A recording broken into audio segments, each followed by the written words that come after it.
بسم اللہ الرحمن الرحیم۔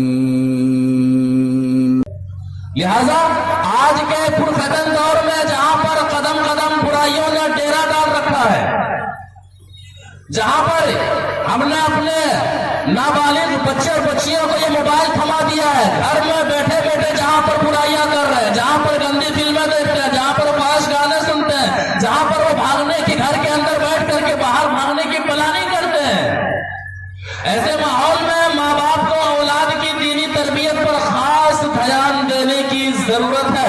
ورنہ یاد رکھیے گا، اگر آپ نے اپنی اولاد کی تربیت شریعت کے مطابق نہ کی، آپ نے اپنے اولاد کو دین نہیں دیا، آپ نے اپنے اولاد کو نبی صلی اللہ علیہ وسلم کا طریقہ نہیں دیا، آپ نے اپنی اولاد کے دلوں میں قرآن کی محبت پیدا نہ کی، کل قیامت کے روز آپ پوچھے جائیں گے، آپ سوال کیے جائیں گے۔ ہر شخص مسئول ہے اور ہر شخص سے قیامت کے دن پوچھا جائے گا۔ شریعت کیا کہتی ہے؟ شریعت یہ کہتی ہے کہ اولاد پر شریعت لاگو کرنے کے لیے مارنے کی ضرورت پڑے تو مارو۔ حدیث اس طرح سے ہے۔ وعن عمرو بن شعيب عن أبيه عن جده أن رسول الله صلى الله عليه وسلم قال مروا أولادكم بالصلاة وهم أبناء 7 سنين واضربوهم عليها وهم أبناء 10 سنين وفرقوا بينهم في المضاجع۔ رواه أبو داود في كتاب الصلاة۔ ابو داود شریف کے اندر یہ حدیث موجود ہے۔ راوی حدیث حضرت عبداللہ بن عمرو بن عاص رضی اللہ تعالیٰ عنہما، وہ فرماتے ہیں کہ نبی صلی اللہ علیہ وسلم نے فرمایا مروا اولادکم بالصلاة۔ گارجین حضرات کے لیے حدیث ہے، حدیث لے کر کے جائیں، جن کے بچے ہیں، جن کے ذمہ تربیت ہے۔ نبی صلی اللہ علیہ وسلم فرماتے ہیں کہ اپنی اولاد کو نماز کا حکم دو جب وہ 7 سال کے ہو جائے۔ کہا کرے صاحب، ہم 60 سال کے ہیں اور بے نمازی ہیں، تو 7 سال کے بچوں کو کیا نماز کا حکم ہے؟ ہمیں توحید پتہ نہیں ہے، جہاں چاہے سر جھکا دیتے ہیں، جو دھاگا ملے پہن لیتے ہیں، جہاں سے چاہے ہر آستانے کی چیزیں کو کھا لیتے ہیں۔ ہمارے پاس توحید نہیں ہے تو اپنے اولاد کو کیا توحید سکھائیں گے؟ یہ بہت ہی بڑا المیہ ہمارے مسلم سماج کے اندر ہے کہ ماں بے نمازی ہے، باپ بے نمازی ہے، اور پھر جب ان کے بچے بگڑ جائیں گے کہتے ہیں کہ حضرات دم کر دیجئے، میرا بچہ بگڑ گیا۔ یہ اخلاق، یہ دینی تعلیم کوئی روح افزا شربت نہیں ہے کہ حضرت دم کر کے دے دیں گے، پلا دیں گے، آپ کا بچہ بالکل حاجی اور نمازی بن جائے گا۔ تربیت یہ استدراج چاہتی ہے۔ 7 سال کا ہو گیا ہے، آپ کے بچے کو پتا ہونا چاہیے آپ کے بچے کو وضو کا طریقہ پتا ہونا چاہیے، آپ کے بچے کو مسجد کی اہمیت پتا ہونی چاہیے، آپ کے بچے کو نماز پڑھنے کا طریقہ معلوم ہونا چاہیے، آپ کے بچے کو سورہ فاتحہ یاد ہونی چاہیے، آپ کے بچوں کو قرآن کی سورتیں یاد ہونی چاہیے، آپ کے بچوں کو تشہد کی دعائیں یاد ہونی چاہیے، آپ کے بچوں کو رکوع اور سجدے کی دعائیں یاد ہونی چاہیے۔ ہم نے کہا گیا ہے 7 سال کا ہو جائے تو نماز کو حکم دو، نماز کے سارے طریقے سکھا دو، ساری دعائیں یاد کرو۔ کہاں ہے ماں اور بہنیں؟ کچن میں ہے، سامنے موبائل ہے، کیا دیکھ رہے ہیں؟ سیریل دیکھ رہے ہیں، سیریل، شارٹ ویڈیو، خود ہنس رہی ہیں، خود اکیلے ہیں، بس اوقات لگتا ہے کہ پاگل ہو گئی، اکیلے ہنستی ہیں۔ بھائی کیا ہوا بھائی؟ ارے سیریل دیکھ رہے تھے، ارے شارٹ ویڈیو دیکھ رہے تھے، بڑا مزہ، کامیڈی، بڑا زبردست کامیڈی کرتا ہے۔ ہماری ماؤں کا یہ حال ہے، لہذا ہماری ماؤں اور بہنوں کو تربیت کے تعلق سے سیرت عائشہ پڑھنے کی ضرورت ہے، سیرت فاطمہ پڑھنے کی ضرورت ہے، سیرت خدیجہ پڑھنے کی ضرورت ہے۔ لہذا اگر ہماری ماں اور بہنیں چاہیں، اور اگر ہماری ماں اور بہنیں چاہتی ہیں کہ اس دور کے اندر بھی صلاح الدین ایوب جیسی شخصیت پیدا ہو، محمد بن قاسم جیسی شخصیت پیدا ہو، انہیں ماؤں جیسا کردار ادا کرنا ہوگا۔ ان کی زندگی میں تربیت کا معاملہ، دینی معاملہ ہونا بہت ضروری ہے۔ جب بچے 7 سال کے ہو جائے نماز کا حکم دو، 10 سال ہو گیا ہے نماز نہیں پڑھ رہا، مارو۔ مارتے ہیں کیوں؟ ٹیوشن نہیں جا رہا ہے، صحیح سے ہوم ورک نہیں بناتا ہے، مارکس کتنا کم آیا ہوا ہے، 5 گھنٹہ 6 گھنٹہ دنیاوی تعلیم میں دیتے ہیں، پھر کہتے ہیں میرا بچہ بگڑ گیا۔ نہیں مارو، اگر آپ کا بچہ فجر میں نہیں اٹھتا ہے آپ انہیں ماریے۔ شریعت یہ کہتی ہے ادب سکھانے کے لیے، دین سکھانے کے لیے انہیں ماریے، یہ نبی صلی اللہ علیہ وسلم کا حکم ہے۔ اسی طرح سے